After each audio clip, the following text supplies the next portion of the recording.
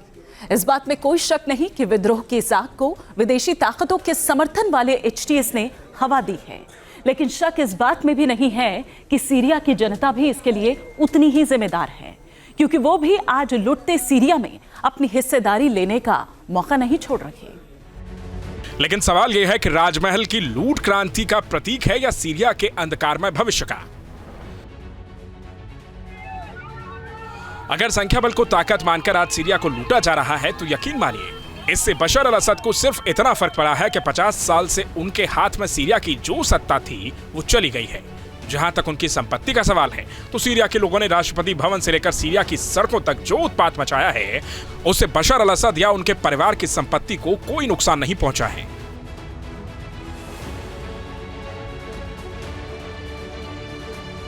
दावा किया जा रहा है कि सीरिया का असद परिवार पहले ही अपनी संपत्ति को सुरक्षित कर चुका है। असद परिवार के ज्यादातर बैंक खाते विदेशों में हैं। जानकारों के मुताबिक असद का परिवार पिछले 50 साल से सीरिया पर शासन कर रहा है। इन 5 दशकों में असद परिवार ने इतनी संपत्ति जुटा ली है जिसके बारे में अंदाजा तक नहीं लगाया जा सकता है। हालांकि अमेरिकी विदेश विभाग की 2022 की एक रिपोर्ट बताती है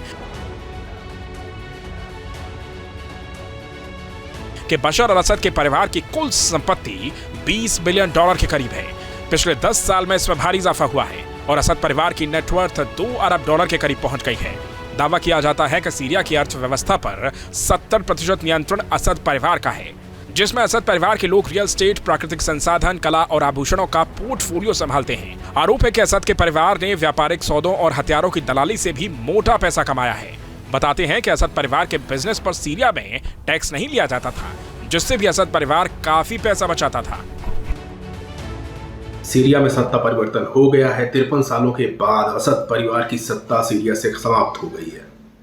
लेकिन सबसे बड़ी चिंता की बात यह है कि जिन्होंने सत्ता में परिवर्तन किया है, यानी कि वो रिबेल्स, वो उनका ओरिजिन कहाँ पर है, ये देखने वाली बात है। बेसिकली इनमें से ज़्यादातर जो गुट हैं वो ISIS या अलकायदा से पहले जुड़े रहे हैं, यानी कि इनके अंदर तमाम आतंकवादी तत्व तो शामिल हैं, और यही सबसे बड़ी चिंता की बात है। अब इस जुलानी नाम के शख्स के दमिश्क में बैठने के बाद एक बात तो तय है कि सब कुछ शांत नहीं रहने वाला है। सऊदी अखबार एलाव ने अपनी एक रिपोर्ट में ब्रिटिश खुफिया एजेंसी M16 के हवाले से लिखा है कि असद के परिवार के पास 200 टन के करीब सोना है। किसी भी राजनीतिक परिवार में सोने की इतनी बड़ी मात्रा होना अपने आप में एक रिकॉर्ड है। दावा तो यह भी किया जाता है कि असद के पास जितनी दौलत है वो सीरिया के 7 साल के कुल बजट के बराबर है। दावा किया जाता है कि असद परिवार को इतनी बड़ी कमाई कराने में एक छोटी सी गोली का बड़ा रोल रहा है। कैप्टागॉन नाम की इस गोली ने असद परिवार को मालामाल बनाया है। पहले इस गोली का इस्तेमाल डिप्रेशन के इलाज के लिए किया जाता था, मगर असद सरकार की मेहरबानी से लोग इसका नशे के तौर पर इस्तेमाल करने लगे। बताते हैं कि इस गोली को बेचकर असद परिवार के लोग महज 1 साल में 4,81,199 लाख करोड़ की कमाई करता है। आपको बता दें कि सीरिया की जनता भले ही गुर्बत में जिंदगी जी रही हो, मगर बशर अल असद ने 31,500 वर्ग मीटर में आलीशान महल बनवा रखा था।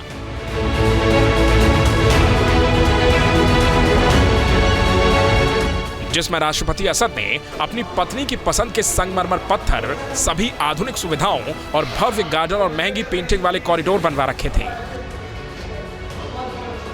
इसके अलावा सीरिया की जनता आज बशर के जिन महंगे कपड़ों और फर्नीचर को लूट कर ले जा रही है, उनकी कलेक्शन भी राष्ट्रपति असद की पत्नी ने ही जमा कर रखी थी। साफ है कि अगर आज सीरिया की आवाम सड़क पर उतरी है तो इसके लिए काफी हद तक असद परिवार ही जिम्मेदार है।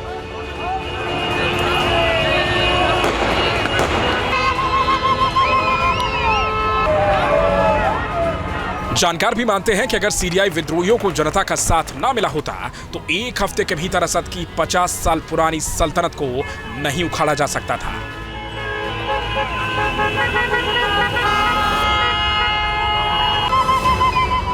Team news nation.